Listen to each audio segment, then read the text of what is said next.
राम कथा सुंदर करतारी, संशय बिहग उड़ावन हारी। श्री राम जी का परम पावन चरित्र 100 करोड़ रामायणों में विस्तारित व वर्णित है। रामायण सतकोटि अपारा। प्रायः वर्तमान में उपलब्ध व प्रसारित श्री राम कथा का मुख्य स्रोत व आधार आदि कवि वाल्मीकि जी द्वारा विरचित वाल्मीकि रामायण ही है। श्रीमद् वाल्मीकि रामायण व अध्यात्म रामायण, जिनका सर्वाधिक प्रभाव श्री रामचरितमानस में है, उसके अंतर्गत भी पंचम सोपान सुंदरकांड ही है। मित्रों, बड़ा ही मार्मिक और रोचक प्रसंग है, इसलिए बने रहिए पूरे वीडियो के साथ। तो जय सीताराम मित्रों, स्वागत है कथामृत यूट्यूब चैनल पर। मित्रों, यह सर्वविदित है कि सुंदरकांड के अंतर्गत मुख्यतः श्री हनुमान जी का ही अनुपम चरित्र है।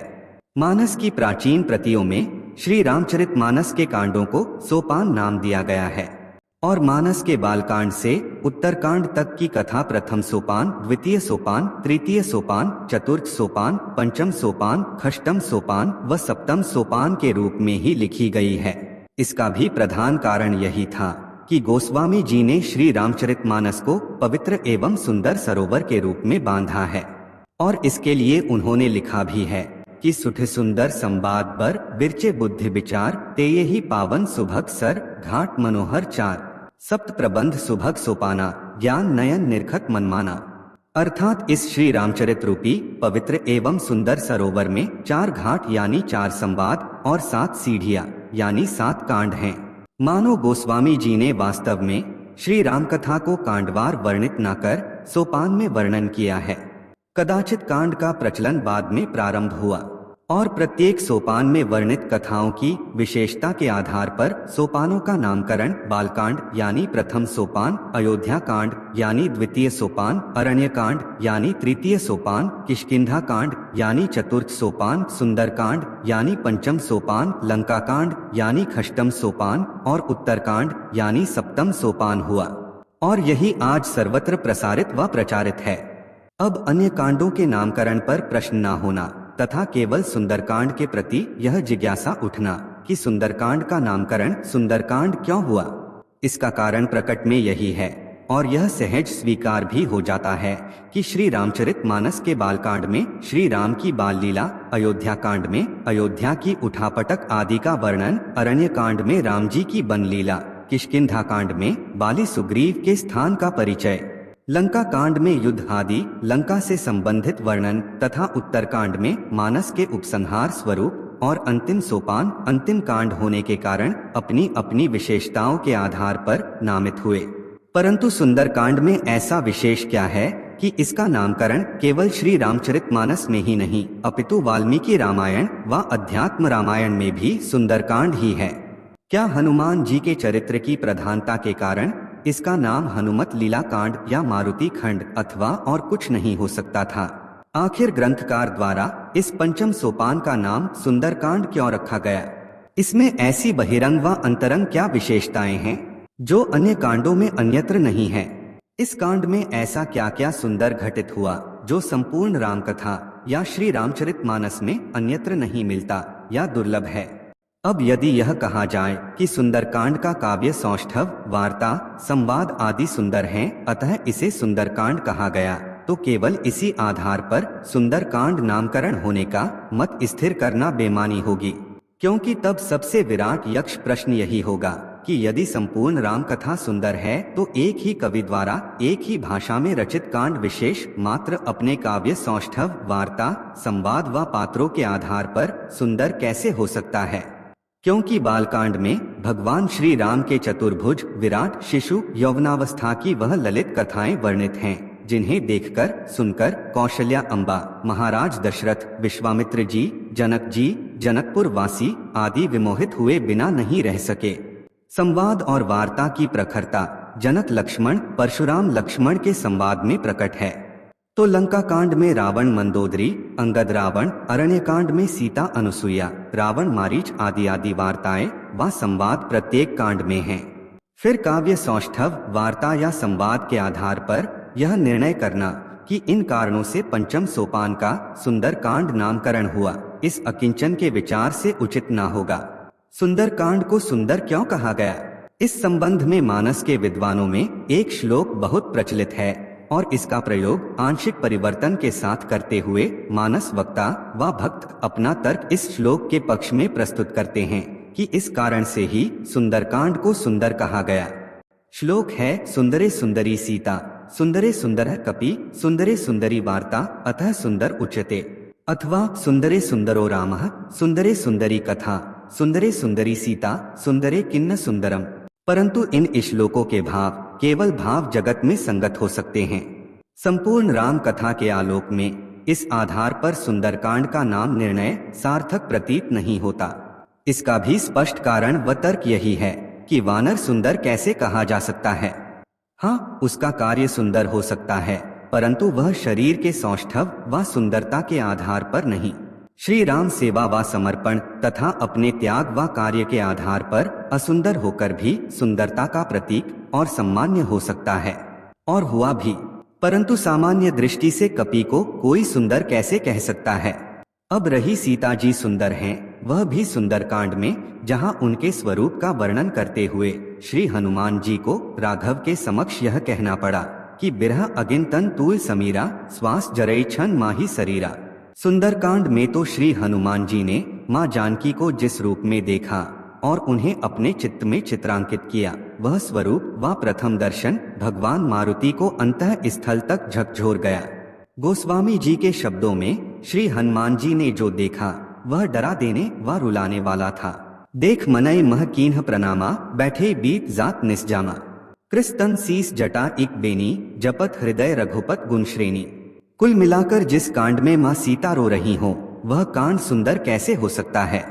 अतः कपि, सीता, श्री राम, वार्ता, कथा एवं वार्ता के आधार पर पंचम सोपान का नामकरण सुंदरकांड किया गया, यह तर्क सर्वमान्य प्रतीत नहीं होता। हाँ, यदि किसी भक्त का भाव इसे स्वीकारता है तो इसे ना स्वीकार करने की मेरी कोई हठधर्मिता नहीं है।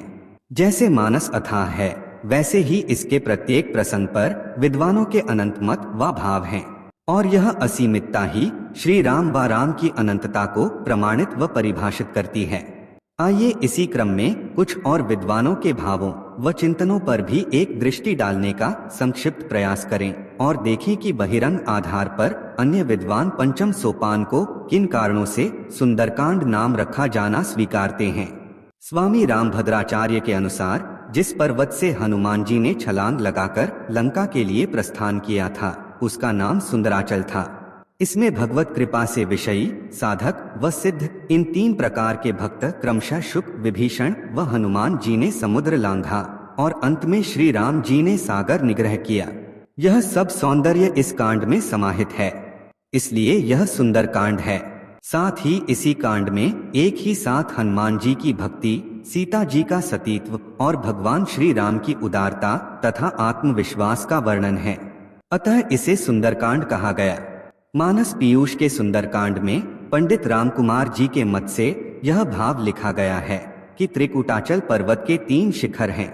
एक नील जिस पर लंका बसी है, दूसरा सुबेल, यहाँ सुबेल सैल रघुबीरा, उतरे सेन सहित अतिभीरा।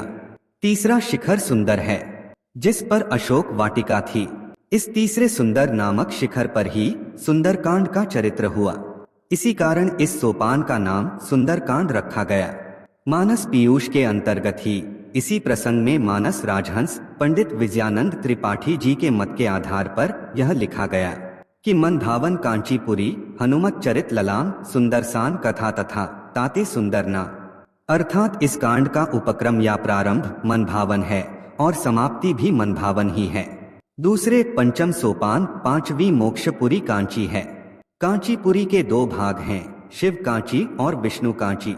इसी भांति इस कांड के पूर्वार्ध में हनुमान जी का चरित्र और उत्तरार्ध में राम जी का चरित्र होने के कारण यह हरिहर के परम पावन चरित्र से युक्त है, अतः सुंदर है, इसलिए सुंदरकांड कहा गया।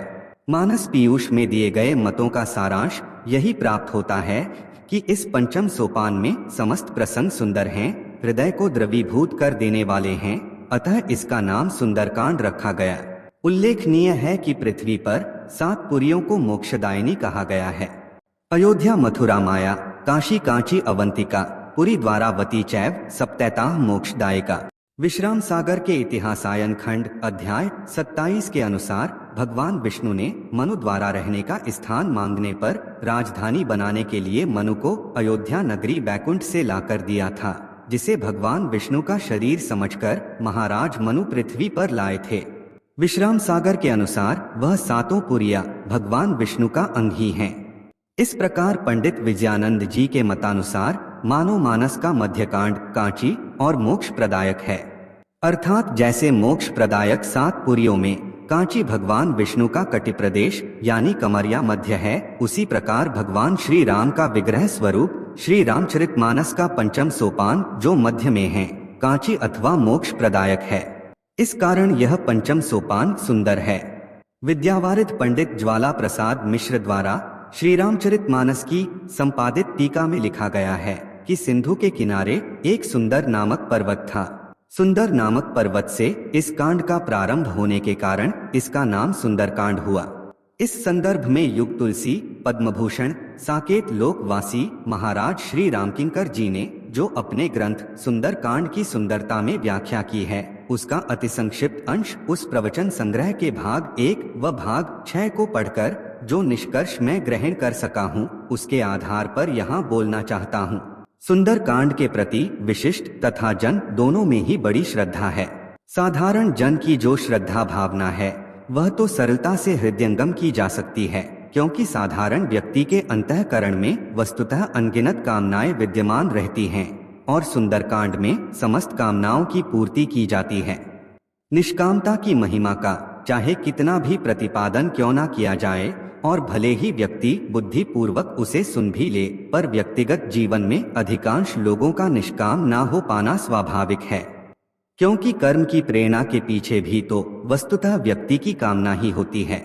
महाराज श्री ने अपने ग्रंथ के अंत में जो निष्कर्ष दिया वह इस कांड के नामकरण की दृष्टि से और भी महत्वपूर्ण है। इस कांड में एक ओर यदि विभीषण को राज्य मिला तो दूसरी ओर हनुमान जी को भक्ति मिली। इसका अभिप्राय है कि इसके द्वारा सकाम की कामना पूर्ण होती है तथा निष्काम को भी सेवा की प्राप्ति होती है। इसका अभिप्राय है कि जिस व्यक्ति को जो भी वस्तु चाहिए वह इस कथा के माध्यम से प्राप्त कर सकता है। इस अद्भुत पंचम सोपान में हनुमान जी ने अष्ट सिद्धियों का प्रयोग सफलतापूर्वक किया। इसमें नवधा भक्ति का सूक्ष्म निरूपण उपलब्ध है। इस पंचम सोपान में काव्य के नवोरसों की प्रचुर उपस्थिति है, इसलिए यह सोपान हर प्रकार से स्तुत्य और सुंदर है, अतएव इसका नाम सुंदरकांड हुआ। रावण के प्रति राघव के प्रचंड कोप का प्रत्यक्ष संकेत सुंदरकांड में ही प्रथम बार हुआ और दिखाई भी पड़ा, जब लंका की आग की भयंकरता को स्वयं श्री राम जी ने पवन देव को प्रेरित कर बढ़ाया और 49 पवन एक साथ चलने लगे। हरि प्रेरित तेहि अवसर चले मरुत 49। श्री रामचरितमानस का पंचम सोपान क्यों सुंदर है, इसका नाम सुंदरकांड क्यों रखा गया? इस प्रश्न पर बहिरंग दृष्टि से विभिन्न विद्वानों के कुछ अभिमत मानस प्रेमियों के लिए प्रस्तुत किए गए। बोलने को तो बहुत से भाव चित्त में आते हैं और विद्वानों के अनंत भाव भी हैं, परंतु ना तो सबका वर्णन संभव है और ना ही इसकी सुनिश्चितता कि प्रत्येक भाव आपके मनोभाव के अनुकूल होगा ही, अतः अन्यथा विस्तार करना उचित नहीं। यहाँ मैं यह अवश्य कहना चाहूँगा कि वास्तव में इस पंचम सोपान का नामकरण सुंदरकांड चाहे जिस कारण से हुआ हो, परंतु इतना अवश्य है कि सत्य की खोज में शिव चरित्र की प्रधानता लिए यह पंचम सोपान सुंदर ही होगा, क्योंकि इसमें श्री राम सीता सत्य हैं, हनुमान जी शिव हैं, अतएव सत्य और शिव का समन्वय कारक यह सोपान सुंदर है और सत्यम शिवम सुंदरम होने के कारण ही यह सुंदरकांड है। शेष तो बाबा तुलसी जी ही जाने, जिन्होंने शिव यानी हनुमान की कृपा से सत्य को जाना और राम जी का दर्शन किया और उनकी छाया में श्री रामचरितमानस को भाषाबद्ध किया। तो मित्रों, आज का वीडियो यहीं तक। कथामृत चैनल को सब्सक्राइब जरूर करें। आप सबको राम राम।